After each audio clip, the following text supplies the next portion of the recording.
Hi everybody, Bearded Rogue here, and again, another late video, but I'm gonna probably record 2 in a row tonight so that I can catch up and not be releasing these just before midnight.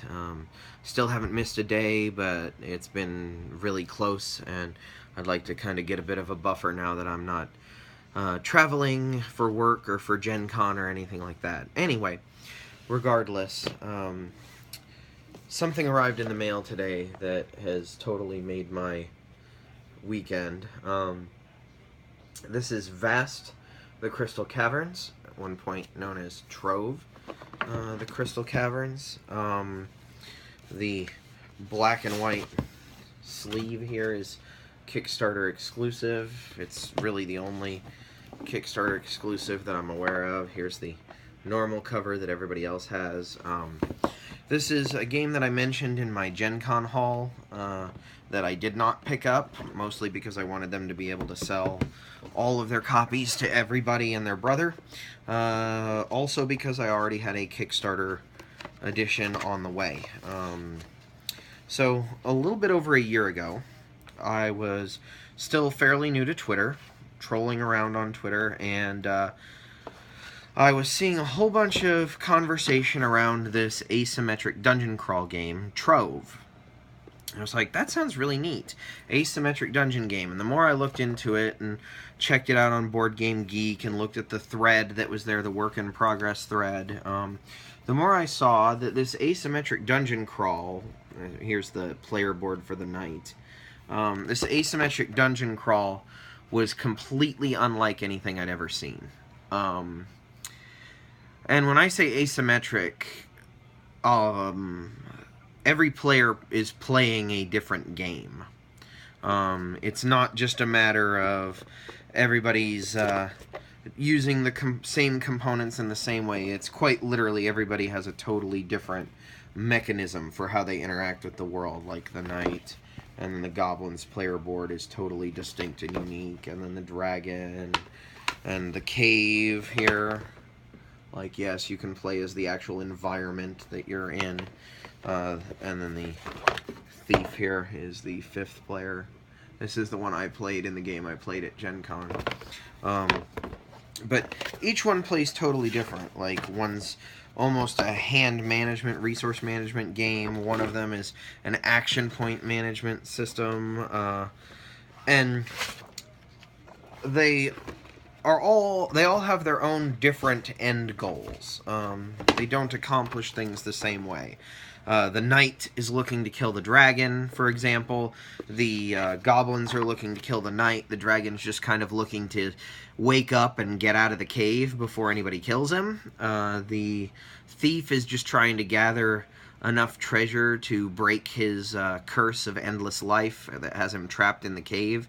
And the cave is just trying to collapse on everybody and, you know, rocks fall, everyone dies kind of scenario. But I saw a whole bunch of stuff about this on Twitter, and so I contacted the individuals behind it, the designers, in this case, David Somerville and Patrick Leader down here, and said, hey, I'm going to Gen Con, I'm only going to be there for 1 day, I have to see this game, what do I have to do? And they went, well, I could meet you in the morning, and I'm like, that sounds fantastic, let's do that. So I went for 1 day of Gen Con, and the first thing I did was meet up with Patrick and David, and, well, technically the first thing I did was go grab Stephanie Straw and drag her over to go see this game, and then I met Patrick and David, and sat down and played a few rounds of Vast as a demo game, and I was instantly enchanted by it, because it is so different.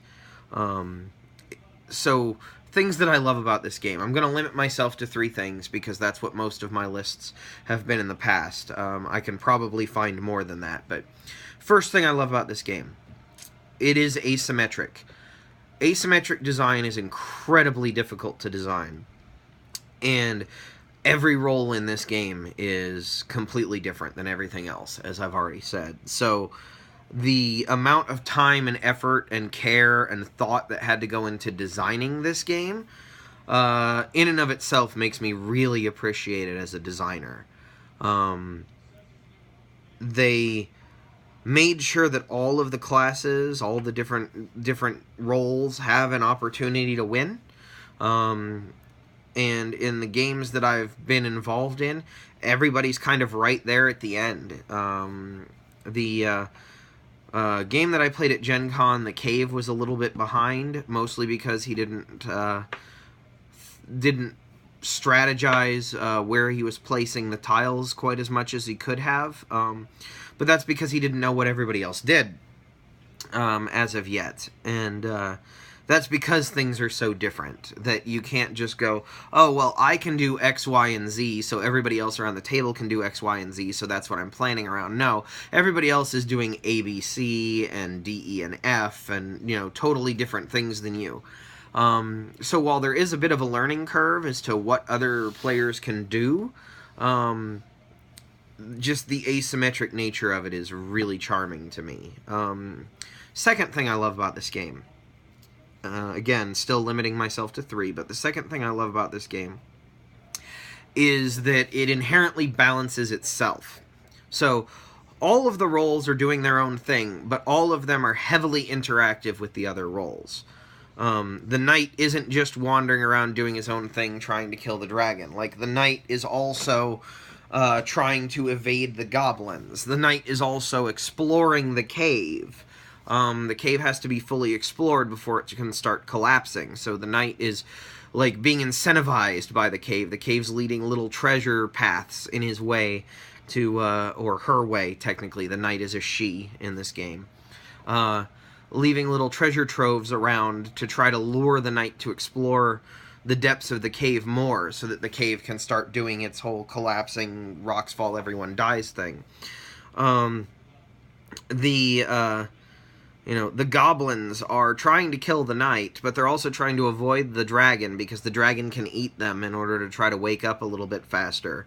They're also trying to deal with the cave, because the cave places tiles face down in darkness, and goblins move better through darkness than anywhere else. Like, they have, like, unlimited movement in the darkness, but as they move through lighted areas, they actually lose strength. So, you know, the cave player's kind of balancing all of this out. Like, they're trying to make sure nobody wins, so that they can get to the end game. They're trying to keep everybody apart, or give benefits to the people who are a little behind, and make it more difficult on the people who are ahead, that kind of thing.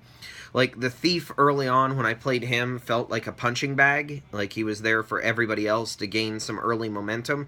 And then eventually they all started trying to do their own thing and pursuing their win condition, at which point the thief was free to just, like, scamper about pursuing his win condition. And because people weren't paying as much attention to him, I ended up coming from, like, what seemed like dead last place to almost winning, to being just one treasure away, one turn away.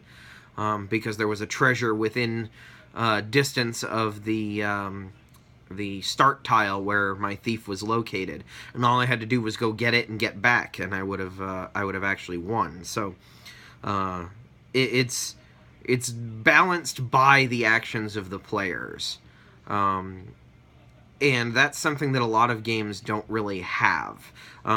Auction games are the only other kind of game I can think of where there's more of the players kind of decide what things cost, and so they act as the balancing agent in the game.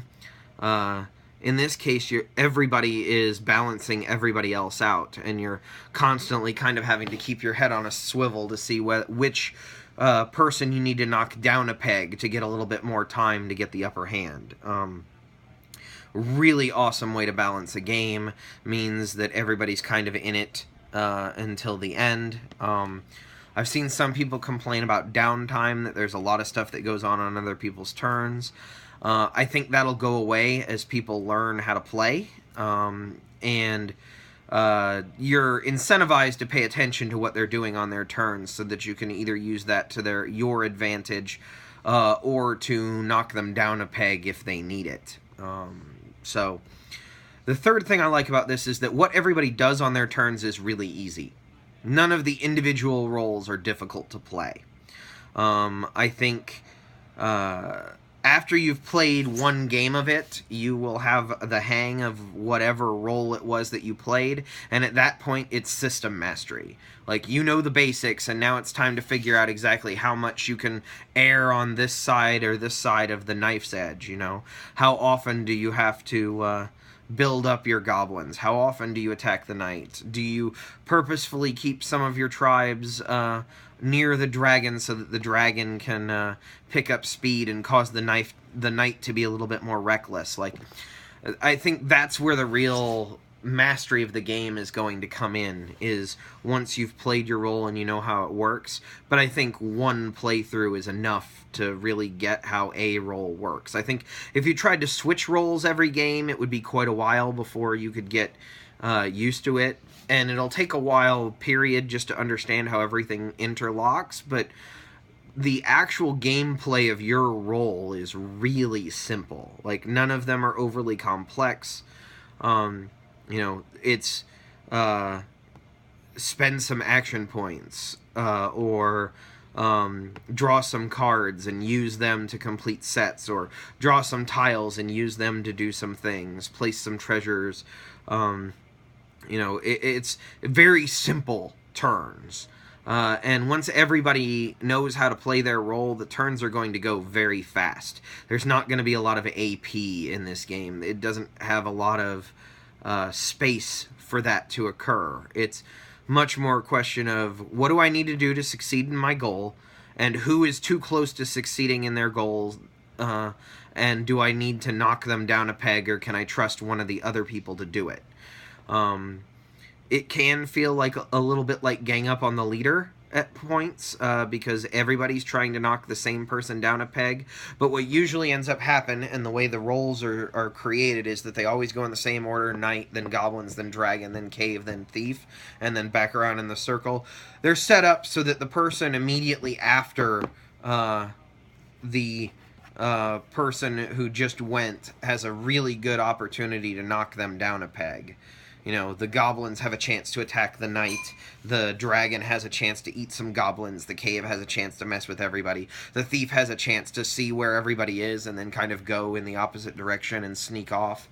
The roles feel very thematic, what they do feels very thematic, and that also helps with remembering what they do. But I am super excited to have a copy of this game. I am super excited to play this game with my group. I could see this game being played over and over and over and over again as we each try the different roles and try to gain system mastery in the various roles. I just think that this game lends itself to multiple playthroughs like that, and it's simple enough that nobody's going to have problems picking up an individual role, just maybe how they all interact with each other. And that's where the real fun of the game takes place. Like, there's not a hard-coded negotiation, but it's built into the game where, you know, oh, well, that dragon's looking awfully scary, maybe we should do something about that, says the, you know, cave to the knight, and the knight's like, well, I'd really love to, but, you know, I'm just not strong enough, and the cave goes, here's some treasure, how about that? You know, and the goblins, meanwhile, are like, well, yeah, the dragon's getting pretty close to winning, so we're going to stay the hell away from him, because we don't want him to eat any of us. And, you know, that also means that the knight is going to get a little bit smacked down, too, since that's what we're about. Like, all of them interlock in such interesting ways. I can't wait to see what they do with this system in the future. They're talking about a whole other standalone game with new individual roles. They're talking about expansion roles or variant roles that could be added to this game. I don't even know. I'm super excited to play this game a whole bunch, and I'm glad to finally have it in my hands just a little over a year after I first discovered it at Gen Con. And congratulations to everybody who was involved in this, because I know that it's a labor of love for all of you guys, and to see it succeed as much as it did at Gen Con is phenomenal. Also, I said I was only going to say the 3 things that I liked, but I'm going to add one more, because this is one that I feel needs its own special mention, and that's Kyle Ferrin's artwork on this game is glorious. It is amazing. It is like sketchbook D&D artwork done right. Like, it's everything I want in a fantasy game. It's slightly cartoony, but not goofy. It's got a little bit of menace to the goblins, but they aren't, like, gritty, grim, realistic. Like, it's just this, it's the perfect tone for the game as it is. It's light, but it has that right feel to it. I don't know. I can't imagine any other artist doing the artwork for this game. And I really look forward to see other games using Kyle's artwork. I think it's fantastic, and I'm really enamored with all of it. It really is one of the things that makes this game, and everybody who worked on this game working together made this game, and it makes me so happy to see it succeeding in the world. And yeah, that's about it. Vast, the Crystal Caverns, formerly Trove, the Crystal Caverns. I highly recommend it. I really, really do. I love it. I think it's fantastic. I think if you like any kind of American-style games or anything like that, you're gonna love this one. And if you're interested in asymmetric design at all, at the very minimum, you owe it to yourself to check it out, because this is asymmetric design done right. Vast the Crystal Caverns. Anyway, that's it for today, guys. I'll continue gushing about this game over probably the rest of my existence, I'm sure, but I'll leave it here for now. Bearded Rogue, signing out.